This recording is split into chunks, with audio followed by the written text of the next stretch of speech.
Hello, good morning. Today we are doing a legendary run on Emerald Rogue normal. All the Hoenn, Johto, and Kanto leaders just to make it a little more interesting, make it harder to plan. There you go, claws activated. I'm just gonna go ahead. This is post commentary. This is the day after. All the commentary is the day after. I just wanted to play in silence in my head, listen to music and things, and figured that'd be very bad to record over. So this is you can see what we're starting with in our bag here, Amulet Coin. Go ahead and give it to our legendary Kyurem, who I caught, and I was like, you know what? I really want to do a run with this. And I also wanted to somehow maybe get Kyurem White, because I do not know how you get access to the DNA splicers or Pokemon that have a different form, kind of like how Calyrex does, hint hint. But we're gonna go ahead and check these routes first of all. Go ahead and kind of, while the gameplay is going in the background, just give a little bit of where my head's at, where I want to go with this run, kind of what my ideas are, and how I just play Emerald Rogue in general. Because I did do another run after this, and I just can't seem to stop winning. I don't know what it is. I think I've played 8 run-throughs, and 7 of them I've beat. One I fell over somewhere in the Elite Four. Unfortunate. Obviously, I don't have bag wipe on, which does make it a little easier.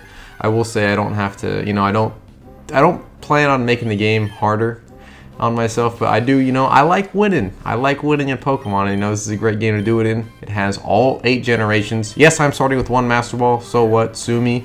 I think it's fair enough because you're only going to get to use it on 1 Pokemon, and if you have something that kills it, it's going to die anyways. So, as you can see, we're starting with the Kyurem here. Litten was a really good pickup. I could not believe this was my first encounter with a Litten.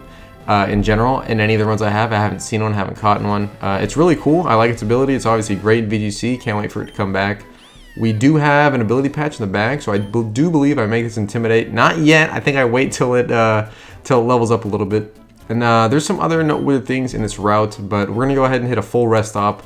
Look at the team before the gym, because there was one more route, and there really just was nothing there. I think it was just a bunch of bad Pokemon that will not make it in this run. So we're gonna go ahead, hit the full rest stop up, and we're gonna go ahead and see what the team's looking like. Explain some other things about what I look for when building my team and taking on gyms. So one of the best things, one of the hardest things about this is obviously the gym leaders, the Elite Four. So something I look for when building my team is someone who can change the weather. We did somehow luckily get lucky enough to catch a weather changer in Route 1, which is our Torkoal here. Torkoal is goated. I would love to evolve Gligar. I love Gliscor.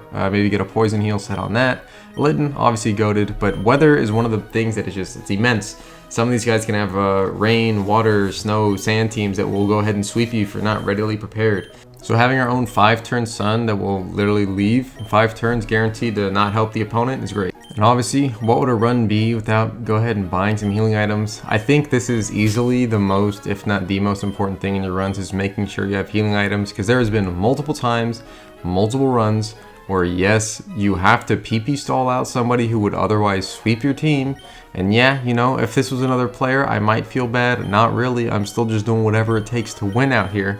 But yes, I cannot stress that enough. Healing items are your saving grace, as well as also if you have Z moves and megas like I do have on in this run to make it even way harder. You want to make sure that you have something of your own, or something that can at least counter it. You want to maybe hopefully have some walls in your team. One of the best Pokemon that I have found on runs, and also too, is so I had the Gligar, but I do not have the item to evolve it. So, sometimes it's pretty risky if you want to have a Pokemon that does evolve with a held item or a stone evolution. You do want to think, man, am I going to get this by the next gym? Or am I going to be able to get it by the other gym? Is it going to be worth carrying this, this low-level Pokemon that's unevolved into it later? And sometimes it's not, and sometimes you have to get rid of it for something that could be a little better, or a little bit better of a sack maybe in the next gym, or something that can kind of hold its own. So we do feed some of the feathers here. I do have EVs on. I know some people play without EVs to make it harder. I just haven't felt the need to do that yet. I think it's a fair part of the game. You kind of learn it. You can kind of farm it if you want, but if it's really no big deal. We're just going to take on the first gym too here, because I was feeling ready. I was like, all right, there's something else I can do here. I like speed running the first couple gyms, like the first 4 or 5, because you really don't get the really good items like Hyper Potions and things until you get a little later into the run.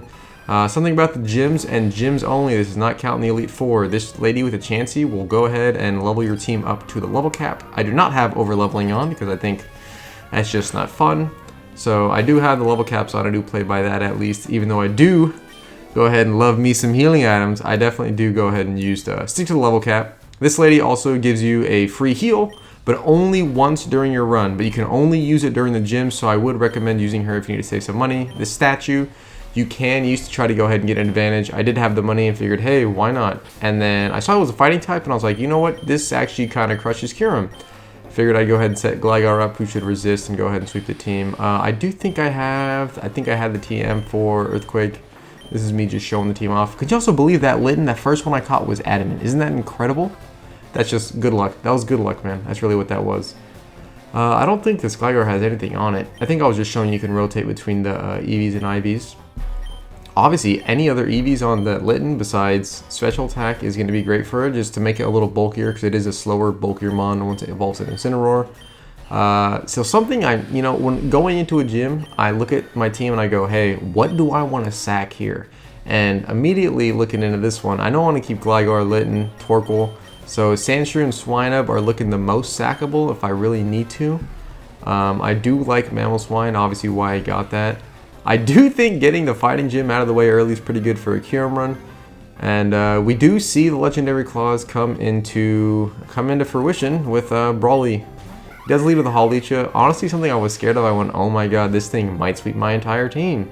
But I just kind of risked it, because sometimes you really just gotta risk it or your run's over. Like, what if I switch into something and everything's 2-hit KO'd anyways? I might as well just try to kill it. Kyurem kills it, thankfully, and it lives, thankfully. Hawlucha didn't do too much. And then he brings out a Cobalion. Can you believe that? The Legendary Claws, taken, we're seeing it, Gym 1. It's getting us ready so we don't get over cocky. Switch into Torkoal though, because Torkoal, Weather, Ember, it's gonna do some things to this. And also, a lot of legendaries just do not get good movesets early on. They're all pretty bad, genuinely. And I think you'll see that with some Pokemon we do catch later. Haha, hint hint, nudge nudge. This Cobalion is not doing anything to me. I'm pretty sure Torkoal just sweeps the rest of the gym. And I do use some potions because, I got items on. I might try to do a run without items and maybe just trying to abuse Heal Lady and full rest stops. If you're interested in that, let me know. If you're interested in seeing maybe any other kind of Emerald Rogue challenge run, also let me know. This is probably looking to be a longer video. This guy, look at this guy. This guy brings in a Zamazenta. If I were to do future run videos, and it has Dauntless Shield. I didn't even notice that. I only noticed that in the after rewatching it. Wow. But I think I try to go for the Ember and just try to do some damage to this thing. I will leave the full uncut versions of the gym leaders in here, just so just for my own sanity. I want to leave the full fights in here so no one's like, oh, you cheated. Not that I would care, because I use items, and items is, items are they're definitely the way to win games and win championships. I might do a no item run to see how much harder this game could be, but I'm normally not a fan of making games way harder than they're intended to be. Maybe I'll also do a run where the AI is on average. Here it's on whatever's set. So maybe I'll set it to hard and do a run with that. That might seem fun with the trainers that have a lot stronger Pokemon. And then after this first gym, in case you guys did not know, level cap shoots up by 10 for 25 at the second gym. I think it's pretty cool. I do prefer the leveling system here. You do see this strong trainer here, and I can't remember if I fight him off the rip. But tough route would be pretty good for items. Maybe some strong Pokemon here. I think I'm just trying to see what other types I could really use, because I am doubled up on a couple. And I don't like that. Oh my god, I do fight the strong trainer right off the bat. Wow. Wow, okay, I was left breathless because I forgot I did that off the bat, because I was trying to show off pretty much all the encounters. Like, this game is awesome. It has a bunch of different routes. For someone who maybe wants to watch a video, I hope this video is for you, because I do go over a lot of the stuff in the game that is something that I normally wouldn't do on a run, but that I did do. These strong trainers, for example, they will have a team, as you can see. And you normally, after you beat them, if you beat them, because they do have some strong Pokemon later down the line. If you do beat them, you do get a option of taking some of their Pokemon. So something to consider in your runs. Maybe you want to risk it for hopefully a strong Pokemon. But I have noticed, even though they do sometimes have legendaries on their team, they, for the most part, will give you one of like the 4 that are not the legendaries. which isn't always a bad thing, especially if it's a Blaziken. I have run into some Blazikens on here. Some that have almost attempted to sweep me and some that probably did. I think I'm having flashbacks to that run I failed, and I think it might have been a Mega Blaziken. Yeah, so Bellsprout and Nidoran, nothing Kyurem can't handle here. And we do level up, every time you KO a Pokemon, you do level up 3 times in between the gyms. You level up 3 levels at a time, all the way up until 24 or whatever the integer is right before the 5. So before 35, 45, 55, etc., etc. We do see Torracat evolve. Very nice. He's important. And, you know, I'm thinking, man, I might use that ability patch on him now. But he's not fully evolved, so I really don't use items on anything that is not going to either get me down the line further in the run or at least help me beat the next gym. Because I feel like the #1 strategy in this game is make sure you beat the next gym. Whatever you need to do to beat the next gym. Because you cannot get to the Hall of Fame like I did, showing off on my card here. You're not going to get to the Hall of Fame if you can't beat the next gym leader. And the next gym leader sweeps all your Pokemon. So you can't, like, even though you know what the gym leaders are, right? If in the normal vanilla run, you know it's all the Hoenn gym leaders. And, you know, they all have their set types. So you have a good idea of figuring out who you need to fight next. And then looking at your team and going, wow, I really lose to Watson if he has any electricity on his team. And he does. And that's probably the next gym leader you're going to beat. And you're not going to get to Elite Four unless you walk through Watson, unless you run through all these gym leaders. So that is the most important thing. Make sure you beat the next gym leader. Even if you have to swap out a Pokemon that you think will help you in the 8th gym and you're at the 2nd gym, you're not going to get there. You're not going to get there, bud. I'm also very surprised I had Earthquake and Ice Beam this early at this mart. That was actually kind of crazy. I couldn't believe that. I'm pretty sure I bought Earthquake and taught that to Gligar right off the rip. And then the Random Man. This is the first time I've done Random Man like this too, and I couldn't believe it. So I was saying there was way too many ground types on this team. I wanted to toss Sandshrew and Swinub. So maybe, you know, if you don't want to just keep them as sacks, trade them to Random Man. Because Random Man, who walks on water like that, wow, he just gave me a level 18 Weezing. And I don't think you can normally get a level 18 Weezing. So it's pretty cool that, like, you can trade away Pokemon early game and get a potentially fully evolved Pokemon. So that's pretty cool. I do think I keep this thing because it's kind of a wall. You also might want to get some held items at a later point. Held items are one of the other key things. If not healing items, then these are definitely way better because leftovers, I cannot tell you how many times leftovers has saved me. And I've been able to PP stall because there's also been a leftover. So we go ahead and hit the level cap because we did not find any players to fight on the route from the first gym to the 2nd gym. So we needed to make up that level cap, and I love that they do that in the gyms because it does let you pick your routes. And then if you don't want to encounter any Pokemon, you don't have to. You can just go ahead and skip to the next gym. We teach Torracat some new moves. Everyone levels up to 25. I think we might get some more evolutions here, maybe not. But we're gonna go ahead, teach them some new moves. I would say early game too, just because there's a couple ghost gym leaders. Make sure that your Pokemon is not walled by any certain type. Like, make sure doesn't have an immunity. It's like if you're going with a mono normal team and your first gym leader is a ghost team, you're probably gonna die. So I like giving my Pokemon moves that make sure that they're not walled by one Pokemon or walled by a certain type. So that's just, you know, something else I'm looking for on these runs. Diversity of movesets early on is really good because if something's taking a super effective attack, it's probably gonna fall over, even if it's not like your main attack stab. Torkoal, Goat, learns Lava Plume, 30% chance to burn, good move, slightly weaker than Flamethrower, so if you're going for all power on a Torkoal for some reason, you could run Flamethrower. I think I do keep Lava Plume over Flamethrower, which I think he does try to learn later. And it's just way better, man. The chance to burn and him being a physical wall turtle is just way better. Oh, we do. Okay, I did do the 2000 for this gym. Okay, no, I didn't. I said, let's make it a challenge. I guess I didn't do it, yeah. And I do set up, I set up Torkoal first because I figured, hey, if this is someone that has a rain team or some sort of weather, Torkoal's going to take care of him. And we saw it's not someone who has weather, it's Winona, which is fine. But she can have some annoying Mons, and I keep forgetting, we do have Legendary Claws on. So what's she gonna have? A Xatu. Wow, okay. I think Torkoal takes care of that. I'm pretty sure Torkoal pieces everything up with a couple Lava Plumes. This was Torkoal's MVP game for sure. This thing was, Like Torkoal, like Damon. Wanted to keep this thing for me, with me to the end of the run. Didn't work. Sad. Yeah, a little bit of a spoiler. Oops. But Torkoal normally just... Torkoal does what Torkoal does. And it's going to go ahead and take care of this roosting Xatu. I try to get some rapid spins in here. I figure, hey, let's bump up my speed in the sun. You know, maybe outspeed something down the line. And it has a rocky helmet, so I'm probably not going to be rapid spinning a lot. I'm pretty sure I just end up lava pluming this thing to death. It foul plays me. Not really important here.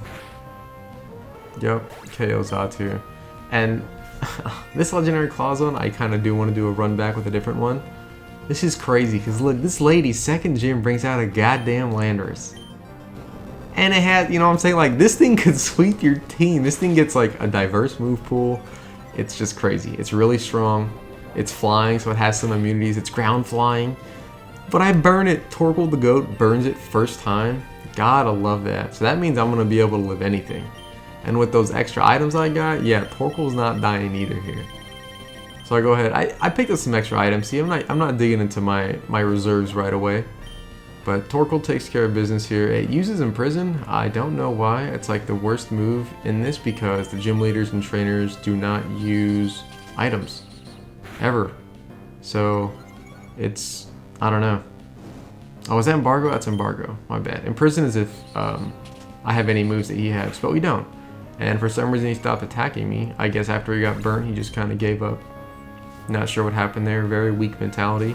And then Winona brought out a Tornadus, and Torkoal said, "Hey boss, don't even worry about it." And I'm not even worried. I'm not even thinking the rapid spin anymore because I know everything is going to be faster. And Torkoal goes 2 for 2 with the burn. Torkoal's MVP game. I need Torkoal MVP chance. Oh, this thing was so good. Look at that, and it's living easily.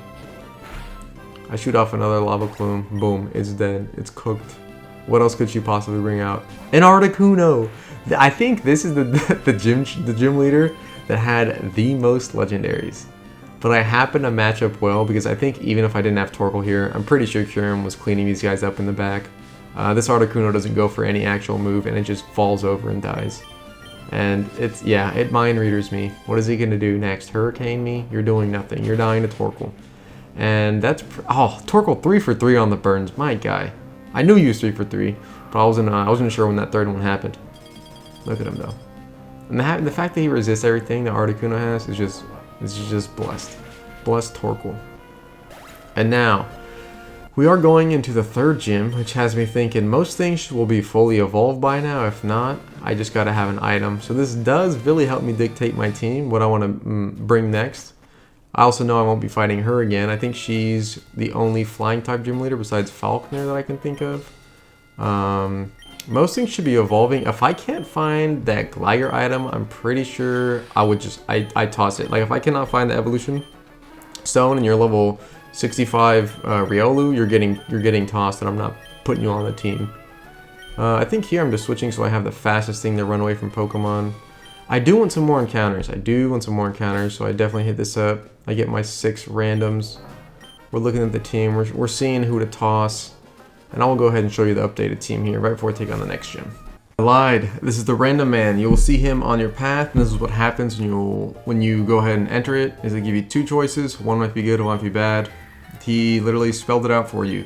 You can paralyze your whole team, you can trade away your whole team, you can get a bunch of money, you can get your whole team's IVs increased, get your whole team's IVs decreased. A single Pokemon, you can get TMs. It's crazy. It's a risk, you know, late game. I think early game it's pretty good to have because then you can just, you know, hopefully get a shit ton of money, which will set you up for end game. But you can, you know, it can be a really bad risk. But this is what the random man does. You know, it's something I probably do maybe one more time in this run, if not at all, because I don't like this guy. I'd rather just get Pokemon or items or visit a stop. This is a team before the gym. Porygon's gonna get rid of. Look at those IVs though, wow. I can't find the item for him, so not fighting trade items early for teams is something that that's what I'm looking for when I'm building my team. If I can't get the right item and evolve you, I'm not bringing you around. But I've already stated that. Let's go ahead and get the battle prep, and let's take on the next gym. So, we go ahead. We do pay the $3,000, so we do have some Pokemon that have evolved. This is a team. Incineroar, Kyurem, probably going to piece this thing up. Everyone's got some new movesets. I did give it the ability patch, so it does have Intimidate now, and it's probably going to take out this normal type gym leader, who I'm going, this is definitely going to be Norman. He's going to have some power in the back. I was thinking since the legendary clause was in effect, he might also have Arceus, but it's Whitney, so I got the gym leader wrong. Those three symbols now, you've been wondering what on the left-hand side of the screen, you've been wondering what they are. Those are the three things I keep that are in the back of my mind, that are my rule set for every gym and every Elite Four. Top one, weather. Making sure you have weather control. Number one thing. 2, items when you can afford it later in the game. Very, very key. Throwing leftovers on things, making sure you get extra health, protecting. And then the Skull for Gore emoji. That is meaning who you're gonna sack. That means who you're throwing away. Because this Raticate, I thought it wasn't gonna be Guts Flame Orb. It sure enough was Guts Flame Orb, and even though it's intimidated, it does cause me some trouble. I do KO it. I was hoping to maybe set up with Incineroar a little longer, but it's okay. So we have the next Pokemon, a Jigglypuff, who I do piece up here. Really not that big of a threat to the team. I'm pretty sure I live it. That's not even an Intimidated. That's a super effective move. I could barely feel it. Oh man, yeah, this Jigglypuff didn't do anything, just heal up. Probably kick it in its throat, maybe Fire Fang it. I couldn't remember if it was a normal fairy here or just normal. So I'm pretty sure I Fire Fang and it's neutral, so I guess it's not fairy. Fairy type is in this game, obviously. A Sawsbuck, still no signs of a Regigigas or an Arceus here, so no legendary normal type out of Whitney. A little unfortunate. I guess all of them will not have legendaries. Yeah, an Oranguru, definitely also not a legendary. Kind of unfortunate. Incineroar pretty much just walked through this team, and that's really what Incineroar will continue to do for the rest of the run, is just walk through everybody. It does get a way better moveset. Whitney gives us some money, and we are on to the next route. These are what the routes look like. They are Kanto, Johto, and Hoenn inspired. They pretty much look like them except in the Emerald, Emerald format. You do have to watch out for trainers, because these trainers can have very, very tough Pokemon depending on the route you take. Obviously, I went over earlier, there's 3 different types of routes you can go over. There's the calm ones, the average ones, and the tough ones. The tough ones will most likely have harder trainers, but they should also have better items and things like that. So if they're not something you can have a hold item on, it's going to be something you can sell to buy either heals or TMs or new moves and stuff later down the line. That is how you leave the route. But I figured I just wanted to go ahead and get some more money. My team is pretty strong this early on, and I just wanted to get some extra money, get some extra items, and go ahead and head on to the next route. So picking your team's very important, like I went over again, but I just will brush over it because this Gumi, I think it's a really cool Pokemon, but it's just not something that's going to make the team better. It's going to make me way weaker into Ice and all the stuff that Dragon's weak to. We do catch a Honedge here, which is a great Pokemon that has immunities.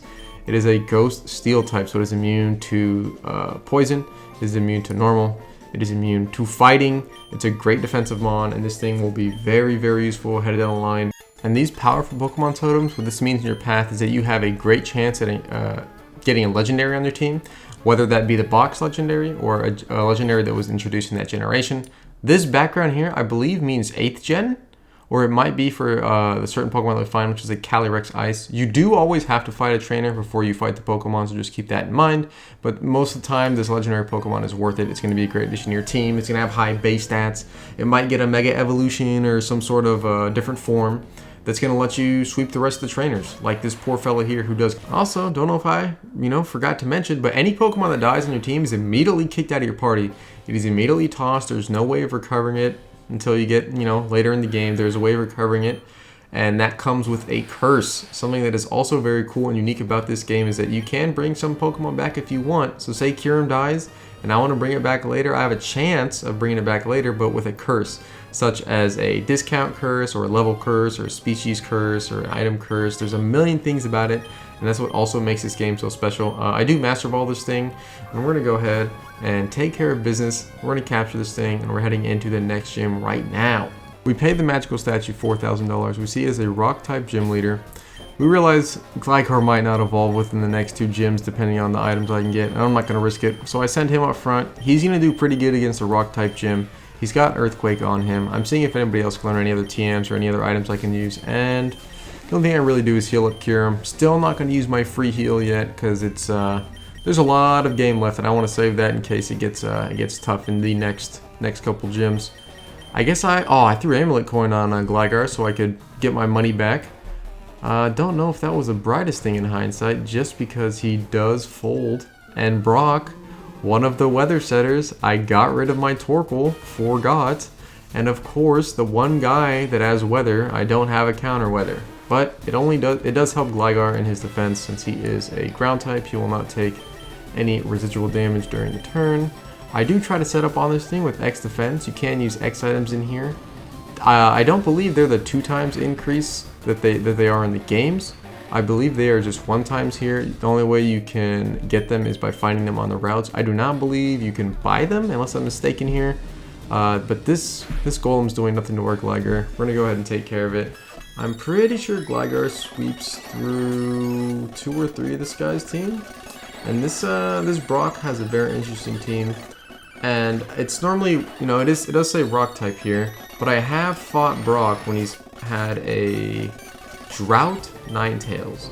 So even though it says it's a rock type, they can sometimes double in types or bring a completely different type than what they're supposed to master in. And obviously, Gligar is not leaving an Ice Beam unless it had an Eviolite. But that's rest in peace to Gligar, rest in peace to our Amulet Coin. And we go ahead and send out Incineroar probably. I don't know, we're checking the team, we're seeing what the best thing is. But we do have room after this. We're gonna have a nice little slot on our team to fill up. Ooh, we send Kyurem in probably just to sweep the rest of the team maybe. It definitely takes care of the Omastar here. I'm glad this thing wasn't Shell Smash. This thing can be Shell Smash. There's a lot of dangerous things that these trainers can have on their teams that you don't expect, or if you're unprepared for, they can go ahead and take you out very, very easily. This also could be a Mega Aerodactyl, something I did not consider when initially coming in here. But hey, for some reason he protects. He happens to not be Mega Aerodactyl. I do kill it. Just kidding, it has a Focus Sash, which is why you once again have to be very careful. If this thing had attacked me, my Kyurem might have died a lot sooner. And, you know, we're just lucky here that the AI sometimes is a little dumb. And we do sack Kyurem here. I think I was very saddened by this initially, and I kind of realized that I could have sent in, yeah, Attack or Weezing. Because I haven't used Weezing yet, even though I've picked him up. So I probably could have saved Kyurem there, looking back at it. It's a little unfortunate, but life does go on. We unfortunately have the only special attacking Calyrex ever introduced in the game, but luckily it's enough and kind of the perfect combo to sweep this gym leader. Good thing my attack goes up here because I'm a special attacking Pokemon, but it's okay. That ability will come to use later down the line. We are buffed by the Sandstorm. As you can see, it's been like 25 turns, and not only did he have the Alolan Golem on his team, he also had the regular Golem on his team, who does Sucker Punch me, and that is a little scary. These things can have like Custaps and crazy items rocking on them, but we go ahead and take care of business. 2 slots open up on our team, and Kyurem, our starting legendary, did faint, and he is now gone. But don't you worry, the next gym is in sight. The next gym is, who could it be? It's none other than the legendary Ice-type gym trainer, Pryce. Yes, I cut immediately to it. I picked up an Emboar. This thing is Reckless Choice Scarf. This thing was awesome. Yes, I have 2 fire starters on my team. Does that give me a huge weakness? Absolutely. But there was nothing weak about this Emboar. This thing was the highlight. One of the things that I loved about this run. Even though that had Focus Sash, for some reason the Cloyster did not shut up a Shell Smash. If this thing had Shell Smashed, oh my god, I'm getting tongue-tied over here. If this had Shell Smash, I think it would have swept my team. Obviously, I would have gone for another move that might not have missed there, but as I said earlier, I'm Choice Scarfs. I didn't want to take Wild Charge Recoil in case she'd Shell Smashed up on me. And I wanted to get rid of that thing immediately. Threats that can set up on your team, that you know can set up on your team, need to die immediately. That needs to be your first priority about these gyms, is making sure that it is done, it is cooked, it cannot harm the rest of your team. And that is what Emboar does here. It is head smashing its way through all the Shell Smashers, and it is taking care of Pryce. This is a pretty good typing for us, all things considered, because we do have Ice, which is the only other type that, well, not the only other type, but also happens to resist Ice. I know this thing here is going to Blizzard. I do have some experience with what the gym leaders normally run and what items and what sets they can have, but it always does change. But this thing is normally Scarfed. It's normally Scarfed, or it might be Choiced. I do have Neutralizing Gas, which would be great, if I had Earthquake, but I do not. This thing just blizzards my Weezing, and as you can tell, this is the first time I brought in my Weezing, so of course it's going to get frozen. At this point, I don't even want to heal it up. I know that it's not going to die to hail, and I figured a full restore on something that I actually use would be a lot better to do. So I go ahead, and I'm pretty sure I heal up Emboar here. Yeah, with a max potion, because he has so much health. Hyper's going to do nothing. And he's all recoil moves, so you want that guy to have as much health as possible. We have a great sack here in Weezing. Something we were not using. Something that did have the fairy type, which I do like immunities, but was just not being used on my team at all. I had a different core that was just, he was not a part of. And Emboar's going to go ahead and come back out, and I'm pretty sure I just like Flare Blitz the rest of this guy's team. But having sacks, like I said, it's important, something you want to take care of. I will step by step these gym trainers just to make sure, you know, sometimes people are really unsure of what to do or what the types and stuff are, so just take your time. Just go ahead and take your time, know what your goal plan is, and don't be afraid to sack things, especially if it's a Weezing you haven't used since he got wonder traded to you. As I guess Mr. Random's pretty much the only wonder trader of a kind. The thing is the second time a gym leader has had an Articuno, and if I had a quarter for every time a gym leader had an Articuno, I'd have 2 coins, but I wouldn't be surprised. So I think Articuno is one of the worst legendaries. It has decent typing, but it's just not a good Pokemon. It's just getting pieced up. And Cryogonal here obviously faints to anything I want to throw to it. So I go ahead, make sure Emboar's alive for the next fight. Make sure that he can live. Freeze Dry is doing nothing to me, even though I did change my nature to Hasty, which I believe is minus special defense, but I resist it. Even in the hail, it's doing nothing to me. I'm going to go ahead and Flare Blitz it and fold this Snowflake like I know I can. Emboar is a beast, and I think I got rid of him later, but I mean, look at the destruction he could cause. This thing is amazing, but recoil moves are hard, especially when your Pokemon can die and you can't revive them. But that's what the 5th, 6th gym leader out of the way, it doesn't matter. They're all blurring together at this point. And another trainer that had weather, can you believe it? I told you weather was going to be important. I think some of them also get terrain. So make sure you are prepared, make sure you have some outs, make sure you can work your way around it, and make sure you have the best odds of winning. That's the key, baby. That's it right there. Make sure you have the best odds of winning. And the best way to increase those odds? Catching another legendary. So we're going to go ahead, piece up this lady here who thinks she's going to stop us from catching our 3rd, 4th legendary. I don't know. The Master Balls are falling out of my pocket at this point. I'm not sure. But we actually do have no Master Balls left, so we will have to Ultra Ball this guy. And wow, damn, that lady actually had hands because she almost killed my Indeedee, who I do know was a little bit of a pivotal piece of the team later on. But we beat her.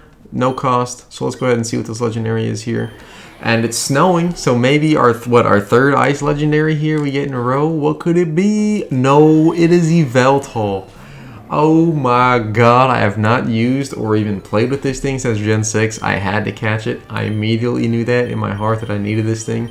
I go ahead and try to throw one quick ball, one of the most important balls to make sure you always have in your inventory. And let me tell you why. That's why it just caught a legendary. One turn, didn't have to fight it. Very, very nice. The destruction Pokemon, the big Y. And naturally we have to name him what he looks at like, and that's Bacon. He looks like bacon. Plus this fella here does add a ground immunity, and we do have our Incineroar, we do have our Aegislash, and those are both weak to ground type, so having a ground immunity is great. It is a dark flying type, it has dark aura, it's a very, very strong legendary, and will surely give us a chance against any legendaries we might fight next, or any megas. And as you can see, we do have the Darkest Lariat, or the Incinium Z, I believe, on our Incineroar here. Makes it like it's a 180 or 190 base power dark move. Just kind of makes it a nuke with him and something that he can use as a starting Pokemon to take care of whatever Pokemon might cause my team trouble. Because those Z moves are busted. And I love using busted things. So this is, it was a must. I had to throw it on him. It's meant for him. You don't have a specific Pokemon specific Z move all the time, because even though there are Megas, there are Super Z moves, you're not guaranteed to get that Pokemon in your entire run unless you bring it in, of course. So it is just cool to use the stuff that has all the new, all the Mega evolutions and old mechanics that are definitely fan favorites. Seeing your Pokemon, in this old-fashioned format is definitely something that's very, very cool. I did lie. Once again, I lied. Ooh, we get a Fire-type gym leader who I do think we have a fair chance against, but it is kind of weak That thing can run through our team. Some little bit of a dangerous type here. And I'm thinking if it's a fire type gym leader, they're also going to have Sun Up, which is what, like the 4th gym leader or 3rd gym leader in a row now that does have weather. Something, you know what I'm saying? That's what the weather icon is for on the left-hand side of the screen. That's just a reminder that they're going to have weather. They can have weather, so make sure to bring your own weather. I did not bring my own weather, obviously, but luckily I think I do have a couple fire types to go ahead and take advantage of this. This Salazzle does have Oblivious, doesn't have Corrosion, which is kind of good news because that means that it cannot poison any of my steel types, which I do have one of. This Salazzle fakes me out. It's not doing anything. Salazzle's a special attacker. I have Intimidate. Earthquake is gonna piece this thing up. Flamethrower does hurt this, even though this is resisted. It is in the sun, so it's still boosted. Once again, weather being very, very harsh on us, but don't worry, we have items. Just like they do, they have focus sashes on their leads, which is very dangerous. So they could definitely cause trouble, especially if it's a Destiny Bond. He did protect, once again, I'm not sure why. Sometimes the AI in this game does some very questionable stuff. If it was like a Black Sludge variant, maybe I could understand. But it doesn't do anything, and Incineroar just kind of takes it out, and I'm pretty sure I healed this guy up here, because if he resists everything in the gym, and he has Earthquake, he's going to sweep through the gym. So this is my win condition. I identified that pretty immediately. I also knew that this Blaziken could be Speed Boost or Mega, and realized that even if it protects, I want to kill it right away. I could have taken the turn to heal, but I'd rather just try to kill this thing. I would rather it not set up on me, it not Mega Evolve, it not get a Speed Boost, and I'd rather just piece it up. And same thing with this Flareon. I'm in a very, very dangerous predicament here. My 1 fire resist is pretty low, and they keep bringing out mons that are strong enough to potentially kill it in one move. Luckily, I was faster. Shout out Incineroar. And they have the Torkoal. Torkoal does come back. Very iconic. But I know this thing is not going to do anything to me unless it has Earth Power. So healing up here is definitely the safe call. Definitely the easy call. And it protects anyway, so even if it did have Earth Power, I was going to be able to see how much it would do to me, and I could probably live again. Oh, it protects, double protects. I cannot... The AI is very lucky in this game, and I will say they know that they get double protects, and they play off those. And it's a little annoying sometimes. So the AI, while you know, kind of bad, is not... It's not super dumb all the time. It does have its dumb moments. It does brain farts for sure. And another Earthquake takes out Incineroar here. And I thought that they might have had Legendary, wondering what one they could have in the back, thinking maybe an Entei or a maybe a Kyurem White, because I think that thing's Fire Dragon. And they didn't have a Legendary on the team, so it was nice that they did not have a Legendary on the team that could take advantage of that sun, because I think that thing definitely would have pieced up my team. Sometimes you get lucky, you know, you got to take the breaks where you can get them. This was a clean gym fire sweep by Incineroar, you know? Who thought? Who would have guessed? Not me, but healing items, Incineroar makes a happy man, and Litter Flannery is down. I think we do get nice little level cap increase, another gym, some more items, and we're going to go ahead and see what our routes ahead hold, or rather have in store for us. And I do go ahead and think I'd take the safe route. I do go ahead and check my card, see how much money I have, and I'm good enough to just take on the next gym. So we're going to head straight there.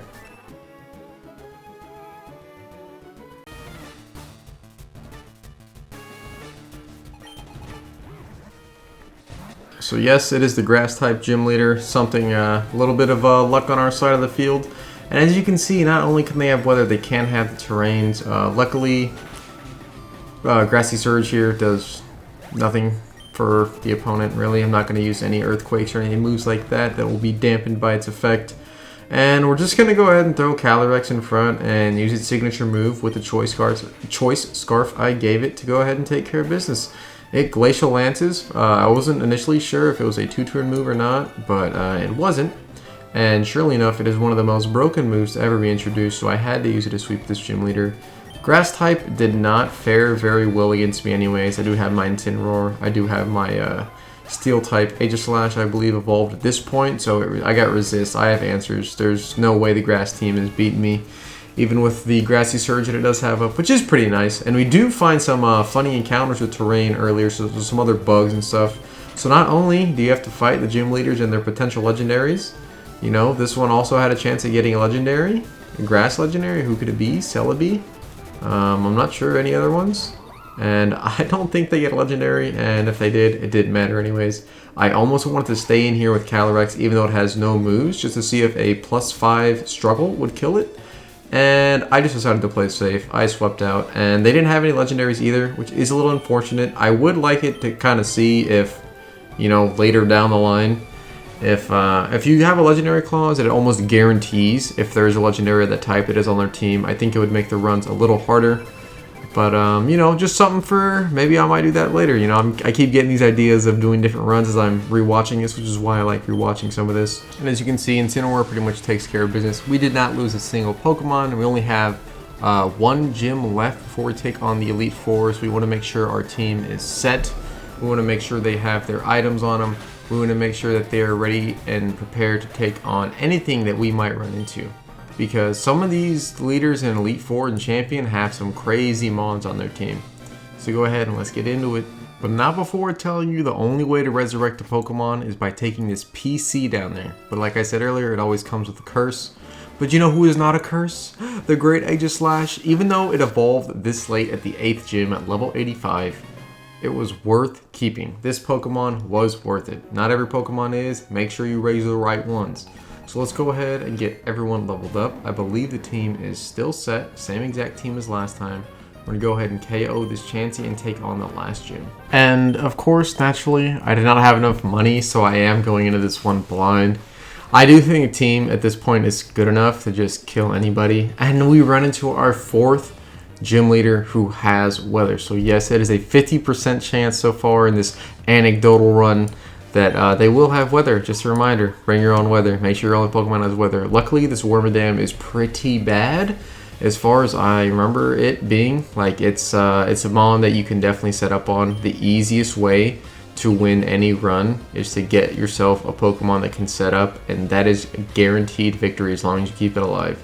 It is the easiest way to win these games, and if you're having trouble struggling, I would recommend getting a Pokemon that can set up. If you do not know what setup Pokemon is, that's probably why you've been losing all your runs.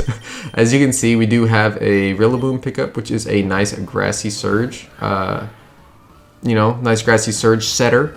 He does have, well, we do not have weather on our side. We will at least have grassy terrain. This thing headbutts me. It's super effective, but I couldn't really tell. Calyrex couldn't really tell. That only did like, what, maybe like 20%? With a sandstorm in the background. We have no great move to really use, but we figure the rest of our Pokemon are steel types, so I do go for the high horsepower here. And once again, I do have, just a friendly reminder, I do have the Choice Scarf on Calyrex, so it should be faster than anything on our team unless something potentially has Sand Rush. I figure high horsepower is the safest move to lock myself into, because I will get the attack boost, and I figure after 1 or 2 more Pokemon, I will be sweeping them as long as I hit high horsepower. So I identified my win condition, realized, hey, this is going to win me the rest of the fight. And then, of course, it has the Air Balloon Probopass. Very smart by them. I'm not sure if the AI read that, but we have switch-ins for this. We have switch-ins for Big Nose. We go ahead and cut into Rillaboom first. I think probably to set up terrain for whatever mon I'm going to bring in after. Pretty sure that was the game plan here. It flash cannons me, which is stab, but it shouldn't do much to Rillaboom, and anything that it will do, I will go ahead and just, you know, yeah, get my health back thanks to my grassy terrain. And I didn't throw leftovers on this thing yet, but I knew Fake Out would at least break the balloon, and then I myself could go for the 4 times effective ground move. Even though Grassy Surge is up and Earthquake would normally be halved, I think it would still kill Probopass, but you know, we think, oh, we switch into Incineroar. I'm guessing maybe to, it's not a setup mon, so I'm not sure why I switched into it, but I know it would probably live anything anyways, and it's probably not a bad mon to keep in. This thing hidden powers me. I'm not sure what it is, and if I had a setup mon, I would have also set up on this thing. This team is not very good. I think it's just setup fodder. We Darkest Lariat it for some damage. We keep the Z move in the back pocket because once again, this is the Steel Gym Leader. There might be, we don't know if they have a legendary. They could have some legendaries on their team, and we want to save that Z move to nuke anything that will stop us from winning, because winning is #1, baby. So we do heal up some grassy terrain. That thing's doing nothing to me. Pretty sure Incineroar just sets up here. I don't know why it's not using like Flash Cannon. because I'm pretty sure Flash Cannon would do more to me than whatever ineffective move that is. Sometimes the AI, like I said, is just very dumb. With the grassy terrain gone, I actually can Earthquake and have Incineroar in on whatever they bring in next, which is good because, hey, Earthquake might be 4 times effective as well if they keep bringing out these mons. Grassy terrain is gone. I do take some Sandstorm, which is a little unfortunate, but I should live anything that comes out. And this is the first time I've seen an Ultra Beast, and this was awesome. This thing, ironically, also had an air balloon. So I can't even use Earthquake on the 4 times effective, so they knew it. This is actually, I feel like this is a very well made gym leader here. We do use Malicious Moonsault to pop the balloon. I think I was thinking I could live anything here, and I didn't want to switch anything in on it. I wanted to see what it would do. Oh, thank God it missed Stone Edge, because I think that might have killed Incineroar. But also, now that I know what it is and that I'm faster than it, I can Parting Shot, I can get out of there, and I can... And once again, if I had a setup on, this is what the thing I would set up on, because I know what it's going for. It's just Stone Edges. Luckily, we do have our Aegislash. It will resist it. It'll be in defensive mode, and it will have anything. It will use its Sacred Sword to kill Stakataka, because this is a fight Stakataka is not winning. We'll go ahead. We'll use the Sacred Sword. I do appreciate the stance changes too. It actually introduced the stance changes, like showed them in this 16-bit or whatever it is. It's awesome. I love the detail, the attention to detail in Emerald Rogue, and the love that's really gone into it, which makes it such a fun game to play. They have a Scizor, and Scizor, while very cool, is not doing anything to Incineroar unless it is banded U-turn. So I figure, hey, Incineroar is easy, free to switch into. Probably kill it with a Fire Fang anyways. And it just knocks me off, which doesn't really have an effect. And I resist it because I'm a Z move, so my Z move is already used up. And it's not knocking anything off. It's not getting that extra boost. And surely enough, a Fire Fang, a weak Fire Fang, kills it immediately. So we have Incineroar in. We are taking more sand damage, which is not that great. And they bring in a Registeel, another legendary. And I know what you're thinking. Registeel has Clear Body. Why would you use Parting Shot? Because I still get to switch out. I go right into Bacon. Because I haven't used Bacon yet. I really wanted to use Bacon. It's a legendary. It's cool. He's the destruction Pokemon. And he looks like a giant Y. That body press does hurt a little bit. But I do have the good old leftovers on Bacon. Another reason I think longevity on your Pokemon that can kill things is just great. Having leftovers, make sure that you don't take that residual. As we can see there, the Registeel was Resto Chesto. Had a Rest, had a Chesto Berry. Boom, Resto Chesto. Now you're on the same page. So Bacon is taking keeps getting buffeted by the Sandstorm, but it is not the end of the world. The leftovers is thankfully pretty much canceling that out, which is another reason why leftovers is one of the best items that you can get in this game. I think even over any choice items, honestly. It is setting up iron defenses, but Bacon don't care. Bacon gonna keep baconing, and it's gonna go ahead and take care of business. I do U-turn out, I'm guessing to swap into something else to go ahead and clean sweep it. Yeah, or something. Okay, I think I predicted the body press here, because I think if it was gonna, body press my my bird, it definitely was gonna kill it at that point. So I figured, hey, I just switch in right here. And Sacred Sword does not care about all the defenses you just raised. It's gonna cut right through them. It's gonna cut right through them. And Aegislash, after evolving, has come and been a wonderful, wonderful contributor to this team. Until we run into Kartana, and this thing I am terrified of. This thing, I know what it can do. It is the second time I'm seeing an Ultra Beast here, and I am terrified of it.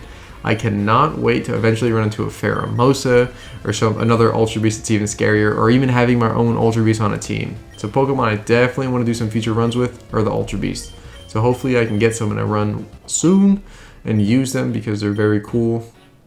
And I would like to also say, this game has such a high replayability factor. You can do a run with your favorite Pokemon, your favorite legendary, you can do challenge runs. It's just brilliant. And Indeedee falls over there. Man, I forgot I sacked Indeedee like that. So it does have Beast Boost, which is very, very scary on a Mon that has 180 base attack. So it is a demon. I have to bring Incineroar back in, intimidate it, lower its attack back to, I believe it is -1 at this point, because it was -1 when I brought it in earlier, and then it raised its attack. Now it's back at -1, and I figure if it has anything, Incineroar is going to be able to live it And this thing has a Z move. I was pooping my pants the second I saw this. It had Bloom Doom, Z move Bloom Doom, which is very, very scary and helps Kartana overcome any like things that you think will counter it, including my Incineroar. Because if that was not -1, that thing was almost that thing might have been dead if I didn't heal, honestly. But luckily, if that is its best move to hit me with and I lived it, I can just heal up once again. Items being the MVP. That's why they're on the left-hand side of that screen, baby. Never forget your items. And yes, Incineroar is really the MVP of this run. I did sack Indeedee earlier, but it just was not part of the core I was using. I feel like I'm using 3 or 4 of these mods, and it's Bacon, Shield and Sword Man, and Incineroar, and that's my core. And the Indeedee was fine. That this opens up a slot for something more useful down the line. This was easily the scariest gym. These Ultra Beasts are something that are not to be trifled with. But luckily, the only thing unfortunate about Aegislash at this point is that I did not have the its signature King Shield, so I cannot keep going back into defensive mode, which was very scary. I do get it later on, but it was very scary that I couldn't, do that at the time, because that would have given me an opportunity to set up and maybe kill Kartana. The Psychic Surge is gone. I think it's the last thing Indeedee left for us, and it is now gone, just like Indeedee itself. We do just heal up because it keeps hitting us with Leaf Blade to start doing much. I thought about swapping back and forth a couple times to make sure it was intimidated, but I think even with Sand, I don't think this thing is killing me with a crit, so we go ahead and take care of it. It falls over just like Scizor did. 1 Fire Fang. Yep, see, no crit there. Wouldn't have killed. And even with Sand, because there's no Sand, because I won the game, and Sand is gone, just like Jasmine's gone. See you later, nerd. We're on to the Elite Four. And as you can imagine, the routes and everything else scale with you, so we will also be running into high-level wild Pokemon. We'll be running into high-level trainers if we happen to run into any routes that have trainers on them. We want to pick our routes carefully here. I do take the Calm route. It gives us 6 chances at 1 Pokemon to fill that empty slot on our team. Because the team is looking pretty solid. The team's looking solid. We could use 1 member maybe to help cover or resist something like that. And then we're going to head straight into the Elite Four. Oh, who do we find? Oh, nobody. That route was absolutely useless. I'm pretty sure I actually ran out of Pokeballs, which is why I couldn't catch anything. Not that I didn't want to. I would always catch Pokemon even if it's a sack. But here, you see the team that we're going to go ahead and take on the Elite Four with. You see all the items they have. You see the natures. And it's Koga! It's the poison type, and it's also a fun fact that he's one of the only trainers that can be a gym leader and Elite Four member. Pretty unique. So we go ahead, we take on Poison Man here. He has another Salazzle, something that Incineroar has dealt with before. Incineroar knows all your tricks now, Salazzle. He is not scared. He also remembers that you have Oblivious, so Intimidate does not hurt this Fake Out. You're just that weak even with the crit. We also know it can have a Focus Sash, but this one does have Sludge Bomb. This one does have Sludge Bomb, and it's not using Flamethrower. It has used a better Sludge Bomb. It has poisoned me, which is pretty bad. It is one of the worst statuses you can get, I personally think, because health is so important in these runs, and being poisoned is just not it. But hey, items come in clutch. Once again, we full restore it. That poison never happened. We'll live another Sludge Bomb. And it protects instead of Sludge Bombing one more time. Very unsure why. So I make the big brain play into attack our Aegislash, knowing that it has the priority. One of the other biggest things that I push in these runs is make sure you have a Pokemon with priority if you want to win. If not, what would I have done here? Something would have gotten sacked. Something would have gotten hit really big, very strong by that Salazzle. But it doesn't, because why? We have priority, we're able to kill it. So I did get King Shield on here. I'm thinking the best thing to bring in this Weezing, which is very funny we're seeing this Weezing now, because this is a Weezing that I had earlier and I sacked because it was not fitting on the team. Even though Fairy's a pretty good type, has a really good ability, not too good here. For some reason it uses Protect again, I just don't know why. And even though he's the Poison Gym Leader, I'm pretty sure I go for Glacial Lance here, do I? Nope, I lied, I went for High Horsepower. Because Choice Scarf, High Horsepower Moxie, probably sweeps this fella here. And like I said, sweeping Mon is one of the best things you can have. It almost guarantees a win. It doesn't do anything to me, and even though it has neutralizing gas, it did neutralize my ability because it's dead, and that's why Calyrex is one of the best. It will just murder Pokemon. Scolipede comes out. This thing could be scary. Toxic Spike, Speed Boost, but I'm figuring we just stay in. Okay, I lied. I think I would have just stayed in. Oh, it might have Mega Horn. I forgot that thing is Psychic. That's probably why I switched it out here. That's definitely why I switched it out here. And to get the Intimidate off. Yep, see, it did have Mega Horn. It might not have killed it. I don't think it would have killed it even with a crit, but I just wanted to make sure that it was not gonna set up or not potentially kill that thing. We have Incineroar. Way safer switch. Fire Fang does not one-hit KO it. Did it have a Focus Sash? No, it didn't. Oh my god, it has a Lychee Berry. So now it is +2. It is not Speed Boost though. I think Speed Boost would have made it way more intimidating.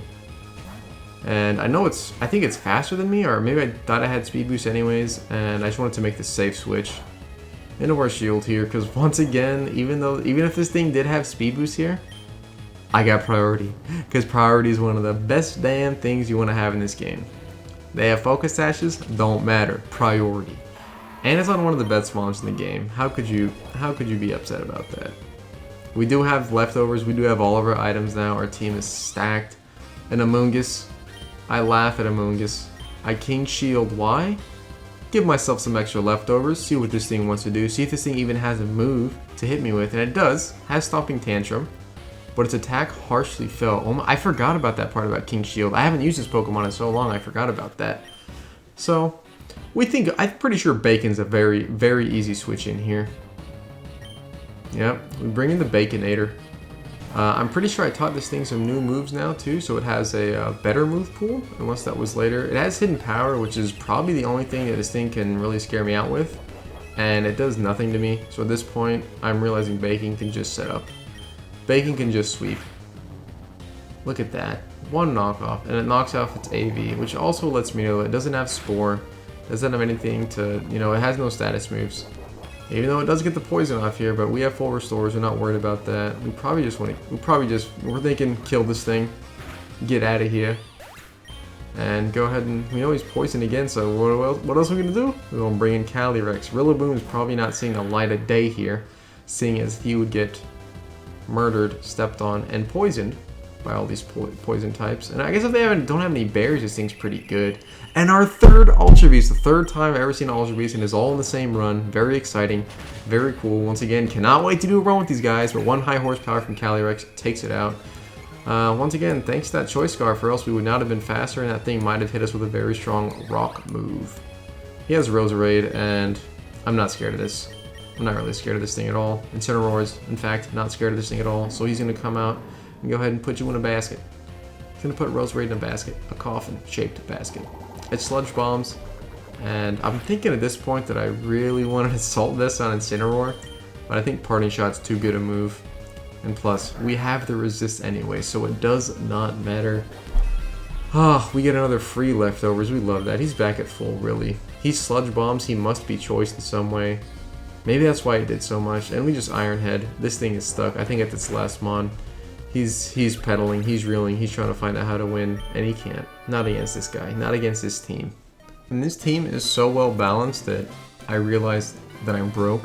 And I should probably just get healing items, and this team will probably carry me through the rest of my run.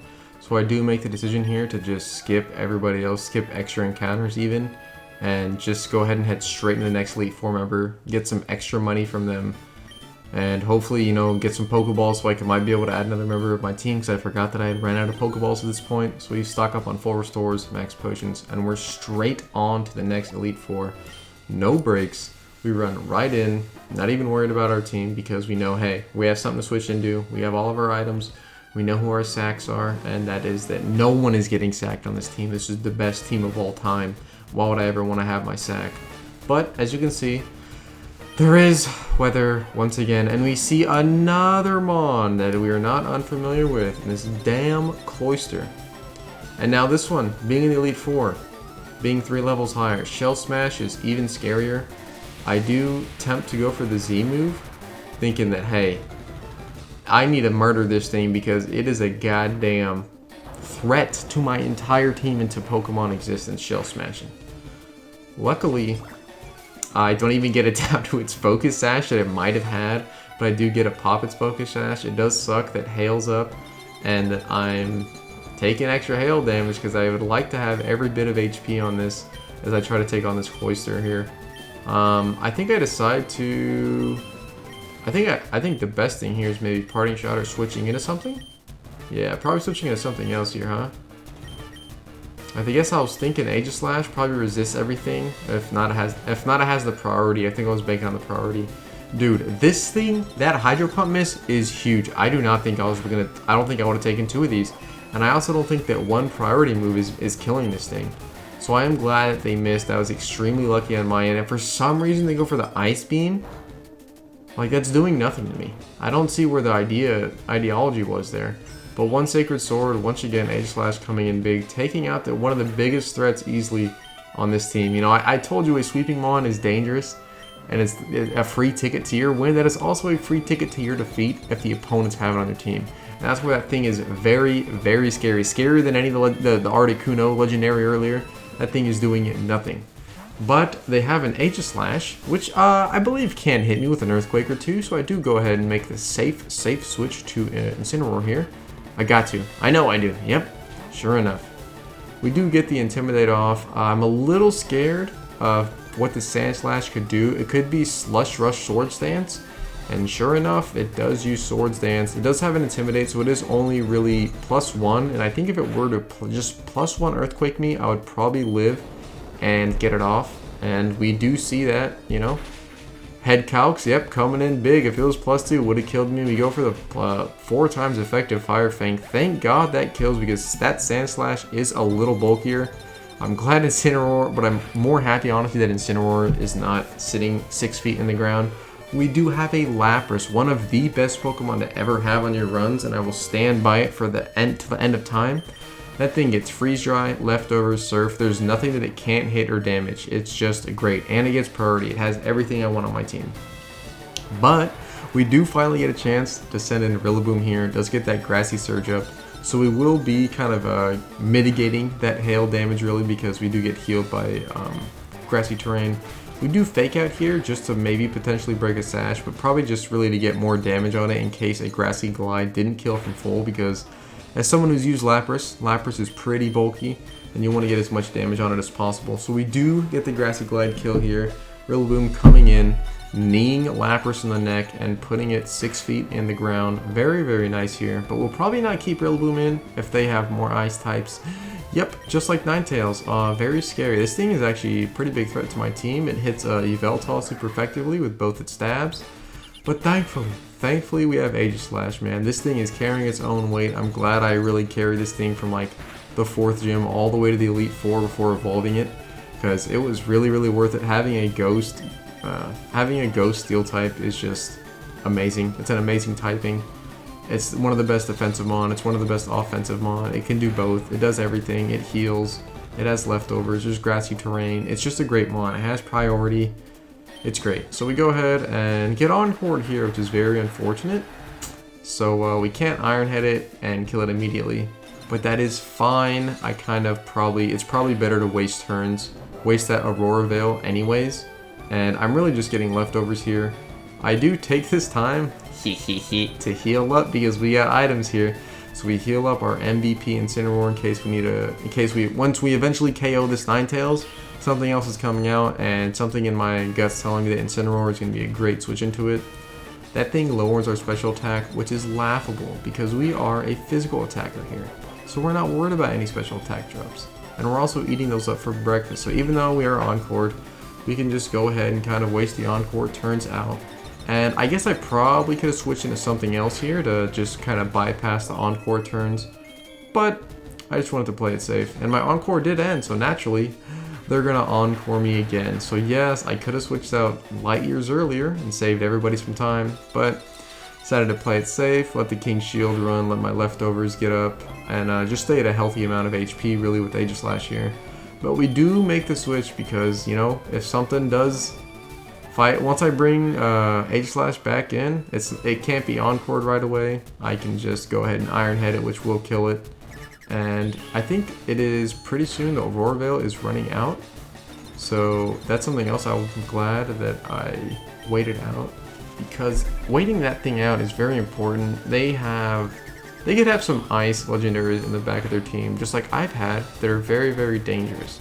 So them being set up under Aurora Veil is just not in my best interest, and I gotta do anything to stop that. So yes, I use my Choice Scarf Calyrex to go ahead and Leech Seed the Ninetales, and then go ahead and bring Aegislash back in, but they Aurora Veil, so it's not ideal. But I think at this point, I'd rather just kill it and fight the next Mon. I do get some extra HP back here, pretty nice. And we don't fool around with the Encore, we just go ahead and Iron Head it for the 4 times effective Steel type move. We take the Moon Blast beautifully here. Yep, what does that do? 5%? Maybe. And even though you set up that Aurora Veil, you're not living that. You're not living the 4 times effective super stab move. Not in your wildest dreams. Speaking of Pokemon that you do not want set up under an Aurora Veil, go ahead and bring in Amistar. Basically the same exact Mon that they let off with, except it's not. It's not a Cloyster, but it is a Shell Smashing Mon. And it does actually go for the Shell Smash here, which is pretty scary because now it's going to be faster. And I don't know if I take any 2 of its hits, especially if it knows a water move. Because that water move is going to be Stab, and it might 2-shot me, especially with Hail out in the field. So, we King Shield. We just, you know, waste an extra turn. Why not? Make sure they get Hail ticked one more time. Yep, Protect coming in very useful, showing why it is one of the best moves, even though it's purely defensive. Get some more leftovers here. We think about switching, and we go right into Bacon. Because Bacon should be able to live anything this thing has, and I don't think it has the Ice move or super effective move against Bacon. And it decided to Shell Smash again. Shh, I don't know why it would do that, because one Sucker Punch out of Bacon is wrapping it up here, and we're going to be into the last Pokemon faster than this Omastar drops from Sucker Punch. And did you count it? It was that fast. And then we go ahead and see another, I wouldn't say a fan favorite, but it is just a popular Pokemon that we've seen 2 times prior in this run, and is none other than the most useless bird of the trio, Articuno. Yep, this thing sucks. It's the last Ice type. Bacon wraps it up. We're going to go ahead and let this Ice Trainer cool down, and we're going to go ahead and head into the next member of the Elite Four.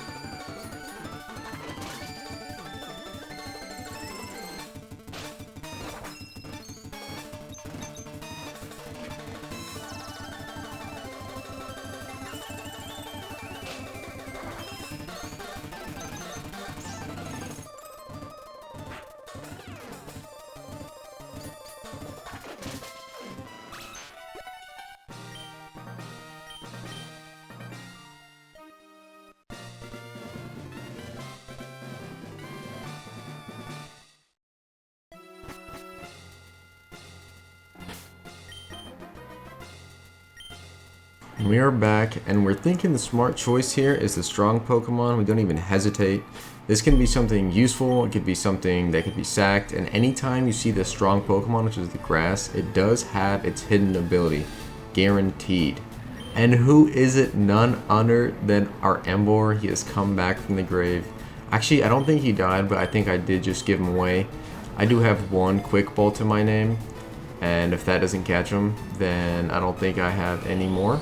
And this thing might kill my team. Oh my god, I forgot how deadly this thing was. And it also has the same ability, the Reckless, so that's why these moves are doing so much damage.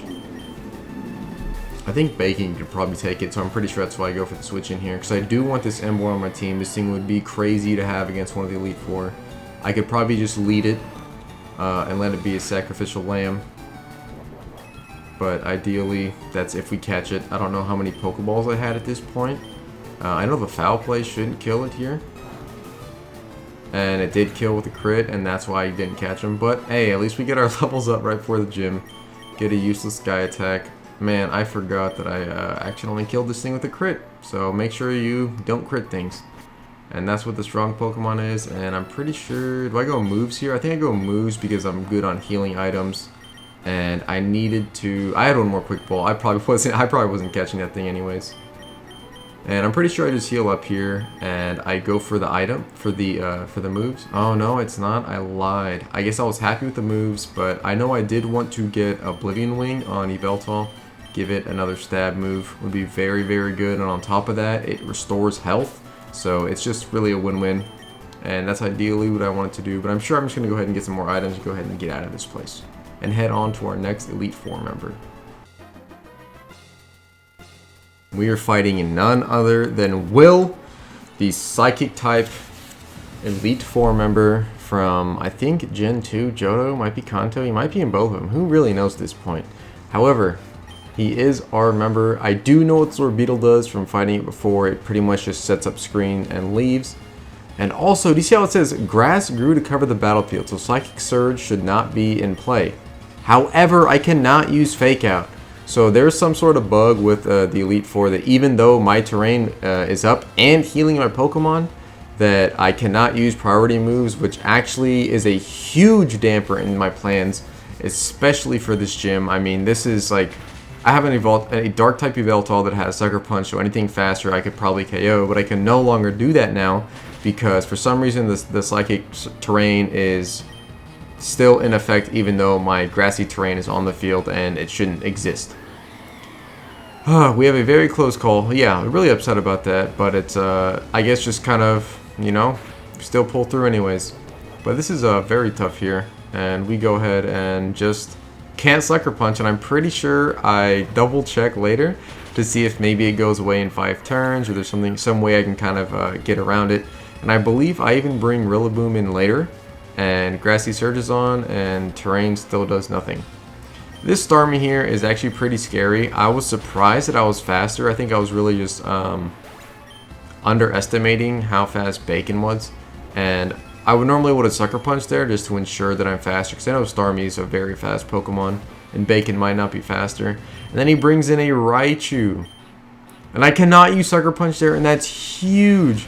I knew that I was reading the, I had to make sure, and of course the Raichu uses a Stoked Spark Surfer on me, a super effective move, Z move, and it's just like, Bacon lives with 10 health, and he's paralyzed.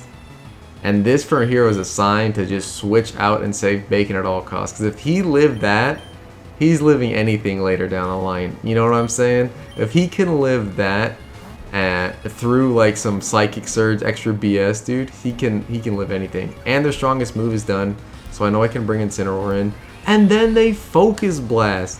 Bro, this thing is like so good against my entire team. This thing has something super effective. Luckily we do have the terrain. It hits a second Focus miss back to back, which is just incredible. And if it would have gotten a crit, I would have died. But I knew, hey, Incineroar is the kind of guy that lives these. He does big things. Oh, we take down one of the scariest Pokemon on the team, being that Raichu. For some reason, Grassy Terrain's still up, but hey, you know, apparently Psychic Terrain is up. Who knows? I know I'm faster than Slowking, so I use this wonderfully animated Z move, which I had not commentated on earlier, but I'm still amazed that each Z move has its own custom animation, and it's awesome. Very, very, very wonderful part of the game. Very beautiful to look at. We take out Slowking here, and I think they only got 2 more things left. Just getting some more terrain heals, which is awesome. Lunala. Now this thing is terrifying because I don't think I have anything on my team that will be faster, and like because it has the ability pretty much Shadow Shield, which is multi-scale. If you are familiar with that on Dragonite, basically if it's at full health, it will not be. It'll take I think like half from any and all damage, and this thing might be able to die in one dark move, but it's very, very tough to know. Because I think that I might die to any move that it does to me, so I do heal safely. And then this thing also has Focus Blast, and it's stronger than that Raichu, so I'm really, you know, I'm really hoping here that I have some answer to this that can exist, because this thing is going to pack up my team. This thing is very strong, it is very fast, and it's a very good ability. I realize that I can't Shadow Sneak this thing as well, because of the Psychic Terrain, so it was another reason that I couldn't weaken it and then kill it with something else, because having the lack of priority definitely hurt in this game. And it's unfortunate there was a glitch. I know if it was a real game I would have packed them up very, very soon. And do I even go for the Shadow Sneak here? No, I think I King Shield. I play it safe. I don't know what this... I don't really care what this Orbeetle's going to do, but I'd rather be in defensive mode and attack than wait for it... Then try to Shadow Sneak and not win. And not even work because for some reason, Psychic Terrain's up. Yeah, very annoying. I know. But I'm pretty sure we're just trying to piece up this Orbeetle. Maybe heal a member on our team. Bacon needs some health. Bacon's not looking too hot back there. Bring in Calyrex here. Very, very bold of me. Since it is weak to this bug type, it being a psychic type. They just try to set up screens again. Weak Glacial Lance. I know they do have Reflect and Light Screen up, but I'm pretty sure a Spike, a +1 Calyrex is going to do a lot to anything. And this is the last mod it has. You see how fast that turn went by? That is exactly what I thought it was going to do. And this thing is faster than me Scarf, which is kind of crazy. But I knew Glacial Lance would pop its ability, and it would... I knew that I would live, and it would pop its ability, and I could hopefully switch into something. Here, I was trying to decide if Incineroar would live its Moongeist Beam, because at this point, I was pretty sure it was Choice Scarf, because it outsped Calyrex, and it swapped out last time. And I was trying to decide who to give the full restore to, knowing that it Focus Blast. But I guess I should have brought, in hindsight, I should have brought Aegislash in.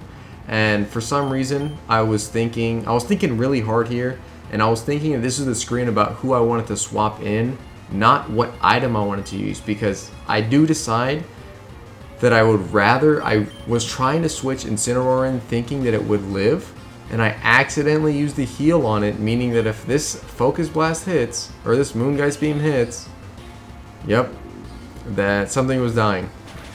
And unfortunately, that is Calyrex. That thing was with us for a while. It does hurt to lose. And unfortunately, I just happened to use the wrong, thought I was in the wrong screen. And I fumbled Calyrex. Very sad. But we do know a full health Incineroar can kill this thing. Without a doubt. It's 4 times effective. Moongeist Beam probably won't do that much to me. Yeah, it doesn't do anything. And I knew I would have lived, which is why I wanted to switch into it. So I'm very, very upset that I lost Calyrex there to an accident. Pretty much, but that's, sometimes you don't pay attention, and that's the way the cookie crumbles. And Will and his dumb broken Psychic Terrain are now gone. We go ahead and take that Elite Four badge from him. Give me that! And we go ahead and make our way to our next set of options.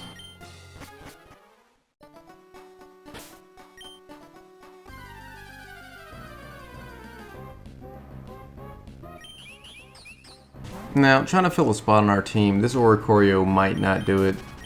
And I think it's most importantly due to the fact that I don't have any Pokeballs. I think I bought a couple more, but nothing in this route was added to the team. And just another precaution, another tall tale here. Don't fight the trainers, because they do have some power on their team. For example, this fellow here has a Dracovish. Thanks. It's not too bad, but he might have something in the back. I'm surprised I outsped, and that thing was even Choice Scarf, I believe. Yeah, so the fact that Bacon is outspeeding everything is very nice. We take that. If not, he probably would have fell over and died. Got a Rotom Wash, which I'm pretty sure Bacon can live any one hit, so we just go for the powerful Dark Aura boosted knockoff. It uses a huge charge move, which, really scares Bacon here. He's just going to go ahead and get some more free heals off, and then we're just going to go ahead and kill it. We're going to take care of Rotom. But I did have, just some bad luck with accidentally running into trainers in these last fights, and some of them have some very scary Pokemon, and I'm surprised that I made it out, but that's what champions do. Champions face adversity, and they just win. They just run through the whole team. This Starmie thought would also maybe kill me. I guess just being 5 levels up and a legendary really make a big difference here.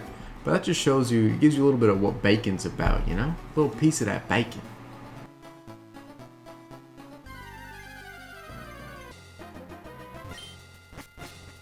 So on that last route, you did see us pass up an Oricorio. We did pick up a Charizard, which is huge, because even though I don't have any money and I probably cannot buy a Charizard stone, we might be able to get some in the tough routes after this.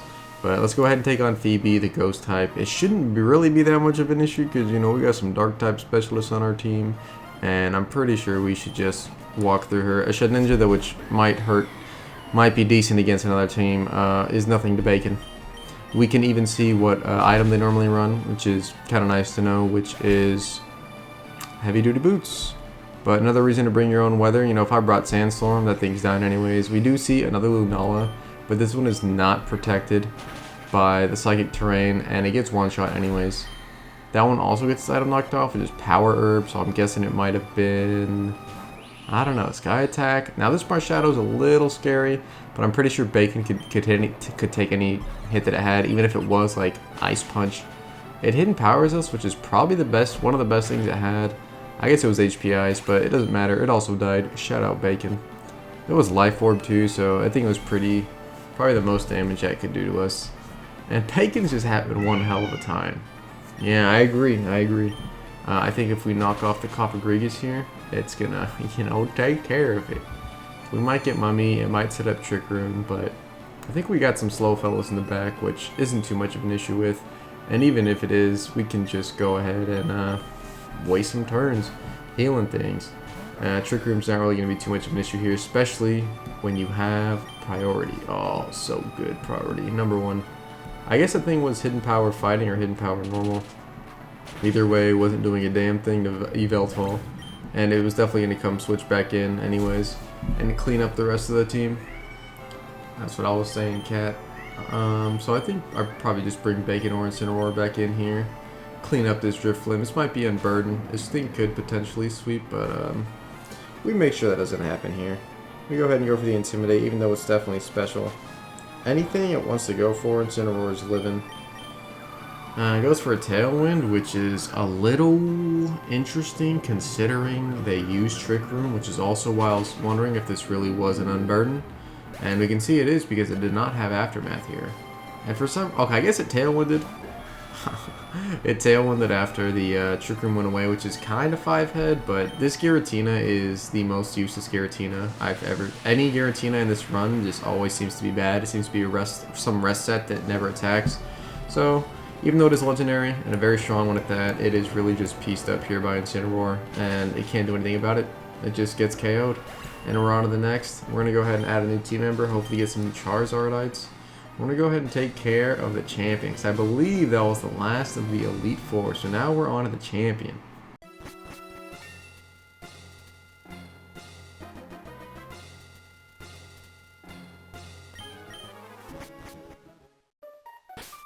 And an example of why you be very, very careful heading into these late routes and maybe fighting these tough trainers is because we lost Rillaboom here. We went ahead and found a man who had an Urshifu. Rillaboom got cooked, but we weren't using it that much. It was nice to have on the team, but it definitely was not a core member. This is Urshifu I'm scared of because, yeah, a close combat is going to hurt anything, even if it's, you know, intimidated. Luckily, we do have the switch in. The ghost types, man. I'm telling you, having immunities, that's the way to go. You want to win? Bring immunities, because a lot of these things can be scarfed or choiced. And either way, having an immunity will get you a free switch in. We do Sacred Sword here. It does kill it after, I guess, 2 or maybe 1 defense drop. We go ahead and take care of it. And then they bring out a Keldeo. This thing is also very mean to my team. This thing can easily sweep my team, probably except for Yveltal, and I don't have the move on it yet, Oblivion Wing, to counter it. But I do think we can live 1. I'm pretty sure that's why we King Shielded. And we're going to go ahead and try to attack this thing here. And I think I go for a move that's not super effective. Yeah, I go for the brilliant non-effective Iron Head here when I could have just gone for the neutral Sacred Sword into Shadow Sneak Hill. But hey, you know, sometimes you're not thinking. Sometimes you're not thinking. This does give us an extra turn of King Shield of leftovers though, which is pretty nice. You know, just kind of getting a little more health on our super defensive mon in case, because this thing's definitely going to attack us, and hopefully we can live it in our defense mode. Oh, nope, decides to just keep setting up for some reason. Doesn't ever attack us. It would be very dangerous if it attacked us, and it doesn't. I'm wondering if I had something maybe faster either way, but it is dead. Keldeo or Urshifu, what other third demon could this man have on his team? Another Urshifu. He brought both Urshifus. He brought both the DLCs. I cannot believe it. And I can't defend on this thing because its signature move goes right, or I think its ability lets it go right through it. Yeah, I see. I don't that card. That Charizard is freshly caught with nothing on it. I'm trying to figure out what to switch in here, and I'm thinking this thing is water fighting. I gotta have something to you know, deter it. Do I wonder if I King Shield here? I don't know. I make a brilliant play that lets us win. I Sacred Sworded in attack mode and it countered. Wow. I think I pretty much risked attack here. Oh my god, I can't believe I got the flinch. That's hilarious. That is just playing better. Played for the flinch, got it, not punished. Oh my god, wow. But yeah, you know, don't fight them unless you got a Ghost Resist. Then you can go ahead and fight as many people as you want. There is a Phantump and a Centipede here. I ran out of balls again and could not catch anything. So unfortunately, that is it. We get no more new members here. And those are the tubers I was telling you to watch out for earlier. We're going to go ahead and stalk them. Take the same path they do and go ahead and get around. Oh, I walked right into another player and trainer because I thought that it was a piece of cabbage. But lo and behold, I'm sure we'll learn our lesson here about before fighting the champ, you know, when we have minimal items. Pokemon are dying left and right. But it's another Articuno. Fourth one we've seen so far. So nothing big here. It dies to Bacon. That's what Bacon does. Bacon's not taking anything from this. Bacon is bulky. He's going to go ahead and live with ease. Get some leftover health back. And then kill next turn and get some more leftovers back. It's going to be healthy for whatever else this trainer wants to throw at us. Because as we see, everything is rocking legendaries at this point. All the dangerous trainers. And this is one of those kids trainers only going to give you $100. This thing's a little dangerous. This thing's a little dangerous for the same reason it was earlier. Swords Dance, Ice Rush. I U-turn the fuck out of there. And I make sure to go to my Incineroar, who I know can get that Intimidate off. So even if it's Swords Dance, I'll live in Earthquake, and I can go ahead and kill it one more time with the quad effective Fire Fang. Triple Axle really does nothing to me there. It might have killed the big bird though. It might have killed the big bird. Ah, I went for Earthquake here. Killed anyways. Knew it. Didn't have to go for Fire Fang. Oh man, this Danger Staraptor, which I think can also sweep my team. And I was wondering what I could switch into, and I cannot believe this thing used Final Gambit, and I lived on 18 health. So just, you know, multiple close runs, getting a little lucky here. Hashtag, I knew what they were doing. Never punished. We were big brain out here. And then they bring out the demon that is the Tornadus. You know, I seen the other duo earlier, the Landorus, and I think the Tornadus Therian at one of the first gyms, but we don't let that phase us. We let attack take that. He eats that, no problem. He'll get a leftovers off. Another Iron Head. Now, unless this flinches us, we might be in trouble, but I'm pretty sure we break through. And just Iron Head here. Yeah, get some free residual damage. Oh my god, at one shot. Jeez. Look, $600 for all those legendaries and almost having our team die. Crazy.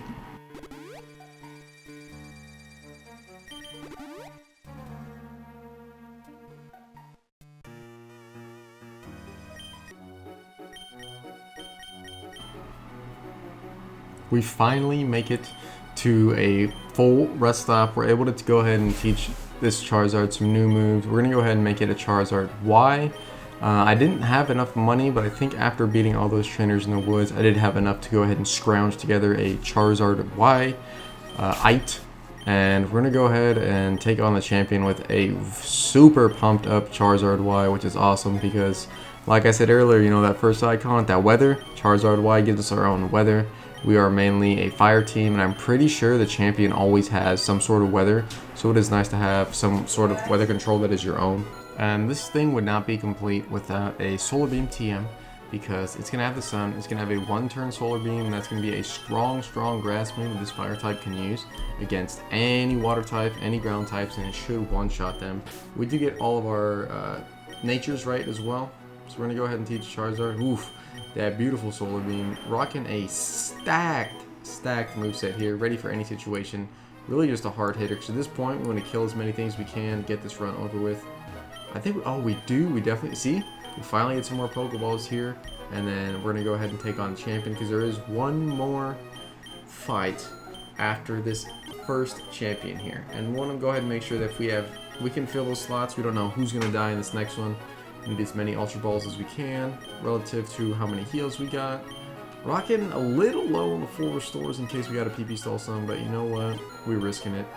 This should be enough for anything we have, and I like our strategy, I like our Pokemon. We've played with them a lot, we know what they're doing.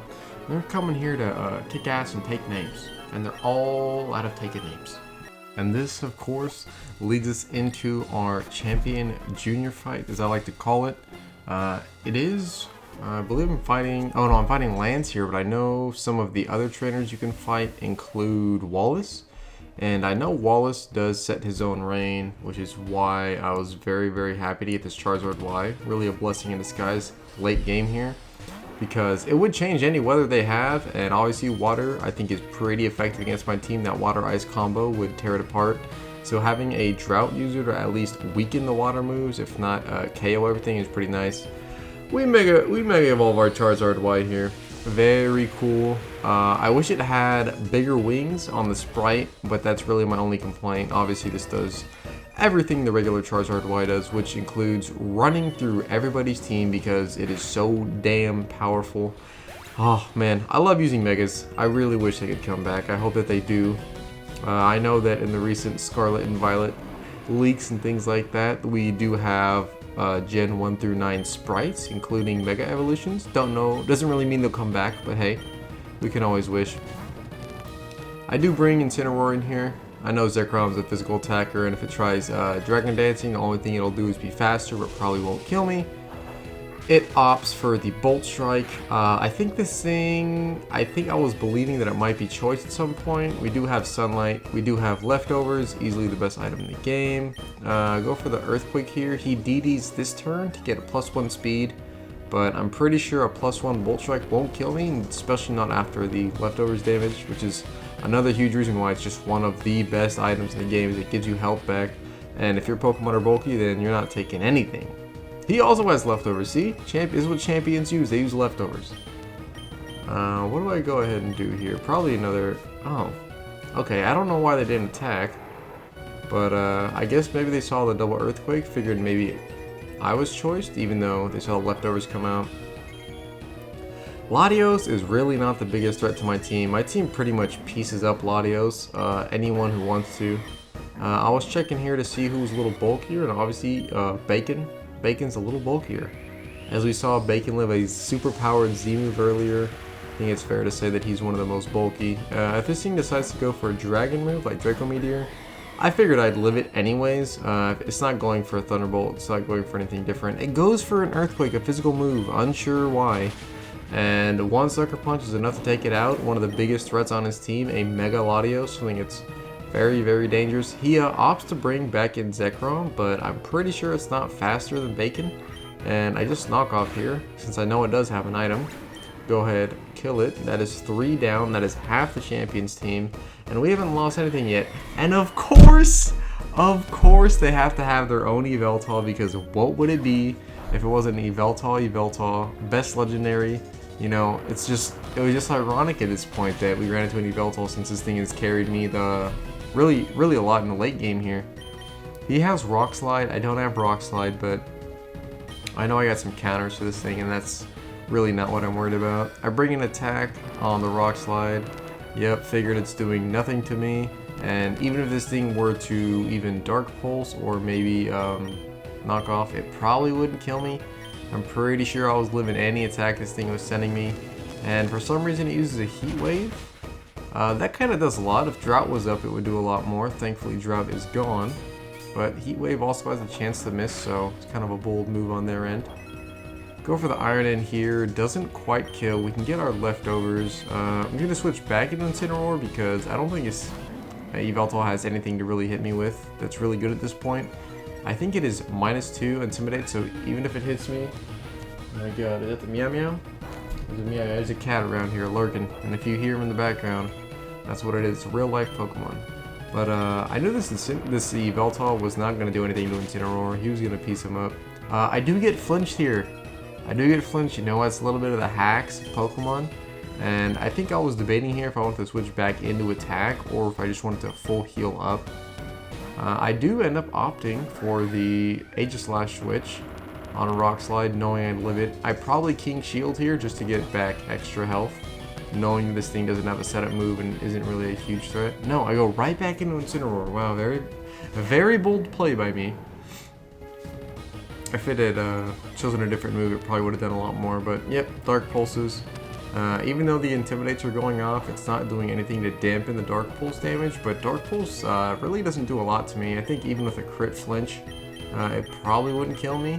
And we use items because they're the number one way to conceal. No, the number one way to secure a win. There we go. That's the word I was looking for here. And he rock slides me, right? And you figure, oh man, healing items are a little cheap. And yeah, they kind of are, but I'm trying to win here. So he goes for the rock slide again, double intimidate. He gets the crit, and that is why you heal up. We do not care if these NPCs are able to, you know, if they crit or not. We don't care if we're using healing items. We're trying to beat them. They don't care. This win means more to me than it does to this wannabe champion Lance. So we send out our own Bacon.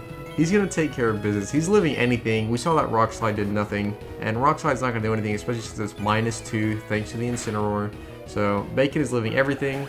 It has its signature move, Oblivion Wing, which gives it health, which is just, oh, it's a blessing on this Pokemon. I almost want to do an Yveltal run now. Just makes me very excited. Like, when some Pokemon do work, you're like, bro, oh my god, I want to use you in every run ever. We go ahead and knock off the Noivern here. I'm just thinking that anything it wanted to go for, I'd probably live. I think even if it went for a Z move Draco, I'd probably also live. It opts to go for the Tailwind, I guess more of a support Noivern set. I am +1 and Sucker Punch is priority. Also one of the most important things you can have on your team. And without you even blinking, Champion Lance is down to 1 Pokemon. We have all 4 of ours still up. And he goes for the Flamethrower, not doing much. If it burned me here, it would be a little unfortunate, but it's a 10% chance. You're not burning me. I'm better. I'm knocking off your Black Sludge, I'm killing you next turn, and that's going to be the Champion Junior out the way. Oh no! Oh no! He turned Use Toxic. At this point, I was just overly confident. I knew we were going to win. Well, not even overly confident. You just, you know you're going to win. He doesn't have any outs here. He has nothing that he can do that can really hurt this Bacon or any of the rest of my teams, and he doesn't have any heals, so he's done for. He's cooked. And it's going to be on to the Super Champion, which is a very famous face, which I do believe you guys will recognize, you know, coming here in a few. Lance gives us a couple dollars here or there to kind of keep the heals going, keep the Pokemon team going on. And at this point, I knew that my core 4 would probably be able to take out anybody that was left. And we do see one option here. I do have a lot of balls, you know what I'm saying? A lot of quick balls, a lot of ultra balls. And instead of going the full trainer stop route, I decide to go the strong Pokemon route because they're guaranteed hidden abilities. And who is it? Who's the strong Pokemon? None other than Xatu, a Pokemon that I do like. I don't see it get used very often, and it was very, very hard to catch. It used like most of my Pokeballs, but I knew this was the last thing that I had the opportunity to catch. It has Magic Bounce.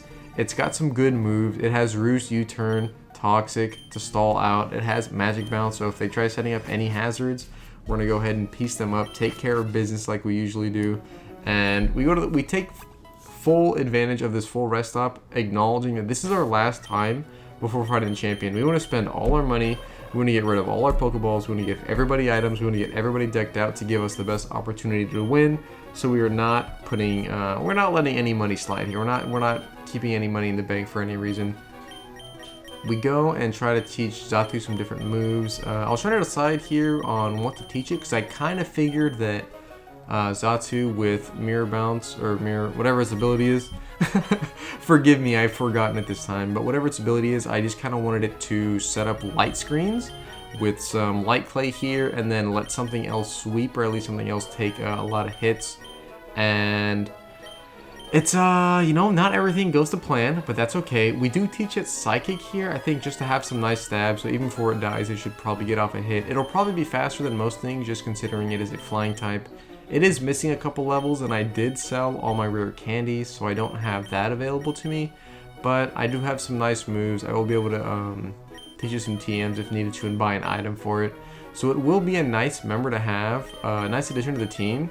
Having a Magic Bounce user, he is Psychic Flying, so he does kind of, it's kind of almost like the Pokemon that will sack if we really, really need to, because we know our core 4 is so good. But it was just a nice addition to the team. I really like Xatu. I like Xatu in general. It's not very strong, but it does what it does well, which is kind of set up. Make sure you can't get, your opponents cannot get hazards up. And we get rid of U-Turn here because Roost and Toxic are very good. I figured setting up a Light Screen and possibly Toxicking somebody would be ideal for my team. And I just thought that this is like the piece that we didn't realize we needed on the team, honestly, looking back at it. And I go ahead and lead off with it. Do I level it up, or I think I might just send it into battle? I know I'm getting the last of my items here because this is the most important thing, making sure you have the right natures, the right items, yada yada yada. And at this point in the game, we have access to every single item that these gentlemen can sell. And we go ahead and take advantage of that. Everybody has leftovers they eat too. He throws Light Clay on here. And I'm making sure that there's nothing else in my bag that I can sell for potentially buying more healing items, because as you saw in the last fight, healing items were a saving grace. They let Incineroar live, they will let something else live, and they're a great counter to just hacks, I guess, kind of evening out the hacks, since the trainer AI does not use any other healing items. You're the only one that can really use them. It is really nice just to have those healing items. They're a huge crutch, I'll be honest, but they let you kind of outplay a lot of things that will BS your team. If you have a bad team, that kind of gives you a lot more leeway, honestly. And this makes me maybe a little more interested to potentially try out a no item run, or no healing item run, I guess, maybe besides what I get. We have the timid Charizard Y here, letting it outspeed anything. I'm pretty sure that was the last team check, and I'm just gonna full send it, maybe buy some healing items, because I think I had about 10 grand left. We get healed up one more time, because why not? We got the extra time. We're selling our Incinium because we like leftovers on that guy a little more. Yeah, we're selling everything here right before you buy healing items, and this is a huge must buy, or must do, before fighting the champion. I like full restores because sometimes your Pokemon get paralyzed or frozen or burned, and it's nice to get rid of that with a full heal and give you a full nice little reset here. We do have some X defense items and X items in general. We don't use those normally too much, but it can be used more offensively. I've used those in some of my runs to kind of secure a win with Shell Armor Lapras. Yeah, throwbacks. I feel like I'm going to do a lot more runs here, just kind of talking about it. I'm very excited about this game. And who do we fight? None other than Red, the man who will say nothing. He says ... and he's all about his business. He likes having the strongest team in the game, and he's the guy that we have to fight in order to beat this run. And he has a silly Cradilly. We lead with Xatu here. We're thinking that a Light Screen's probably really good since I have that Light Clay up. He decides to set up Stealth Rocks, which lets me Magic Bounce him. At this point, I knew Xatu was a destined member to be on the team, because if he's trying to set up rocks and he cannot Leech Seed me, there's something he can do to really touch his Xatu. And we're just going to go ahead and abuse it. We're going to go ahead and Toxic Stall this thing. We have a bunch of Roosts available. We got Psychic for some damage. We have residual Toxic damage going off. We have Rocks on our side too, which will help break any sashes, which could be really important later down the line. So I'm glad that they set up Stealth Rocks. Xatu's already proving its usefulness in turn 1, which is just, it says a lot about the Pokemon, a lot about the idea that it was a very lucky pickup. It could have been any Pokemon in that den, and it happened to be a Xatu, which is gonna Magic Bounce the rocks, take care of Cradilly, set up a Toxic on it, and be able to Roost without having to use healing items. So maybe, even though you don't have healing items, you do have Roost. It is very useful. It is kind of like a healing item. And I think Cradilly goes down with one more Toxic turn here, even if it Giga Drains me, so that's why I go for the Roost to be at most health when whatever comes out next comes out. I don't know how many turns it's been, but I do know that I set up Light Screen with Light Clay a little while back, so it hopefully should stay up for a little longer, and if not, I'll be in and I'll be able to set up a fresh turn of Light Screen before dying, potentially, and give my team the best opportunity behind screens, since we do have Intimidators and Burners on our team that physical attacks won't do anything. So Light Screen's really just key. You're going to be able to go ahead and take pretty much half from anything, so even if it's super effective, you're living. And this Xatu is, wow. It was really the cream on the top of the goddamn cake. It finally gets to level 100. Really cool here. It takes care of the Cradilly, proving levels on a thing. And they have their own Incineroar. I found it really, really funny. Also, look at those stones coming in, doing 25% of that Xatu. But I found it really funny here that a lot of the champions use the same Pokemon that I did here. Obviously, the last champion, Lance, using Yveltal. This gentleman here using Incineroar. Obviously, mine's a little better. We got the Intimidate off. We're going to live anything this guy wants to throw at us. And he hits us with a knockoff, which is a pretty good move to hit our team with. I mean, since we got leftovers and stuff, he gets rid of the item. But it's just not doing anything to Incineroar, and he's already intimidated. Now he has -1 attack and a -2 attack, -1 special attack. So anything I bring in is going to be able to set up on him. He goes for the low kick, which I dodged thanks to immunities. Our light screen is worn off, and I might be faster than Incineroar. And we go ahead and go for the Sacred Sword, which should kill him. No way this thing lives that. Yep, absolutely. Way too good. And that's 2 mons down. Our champion Red here is not saying much, but he is 2 mons down. He brings in Diggersby, which, you know, if it was Focus Sash, Swords Dance, you know, thankfully we have the rocks to break it. We are thinking that, I guess we're bringing back Charizard in here in case of an Earthquake, because it should definitely go for the Earthquake here, and it does. And then I think that even if it went for a normal move, that I was going to be faster than it regardless, so I let Charizard Y get in, I let him Mega Evolve, I get the Drought up, I boost my fire moves, I give Weather Ball a nice fire stab attack, and everything's just boosted. He withdraws Diggersby into Tapu Fini, and honestly, this thing would have been a huge problem for my team if this had not been the turn that he got Stone Edged and came in on a Solar Beam. So the fact that he switched this in was just a huge kind of misplay on their part. Obviously, it's an AI, they don't really, you know, put too much thought into it, but it was, that Mon would have been trouble for my team if this Charizard Y had gone down at any point. It sends back in Diggersby, and I'm not sure why. At this point, I'm thinking it probably has Stone Edge as well, but I definitely got some things to avoid Stone Edge, or at least if not live Stone Edge and possibly intimidate a pure power Diggersby. And we do intimidate it, and I believe he does go for the Stone Edge and misses. Oh no, he goes for a return here, okay. And at this point, the only moves that we see on this thing are Return and Earthquake. It is intimidated, and I'm pretty sure that it's gonna go for, it might go for Earthquake, or it might go for Return. We're not sure what kind of item it has on it, and that's why I went into Xatu. He went for Return again instead of Earthquake, even though Earthquake would have been super effective. So at this point, I did realize that he was probably choiced in some manner, and that Return was, you know, completely immune to our attack. So we get a free switch in here, and he used Return. He's not doing anything. I know he's switching into something in the back because he's choice and he will not stay in. So I get a free Sacred Sword off here, thinking that it'll attack anything, you know, pretty defensively.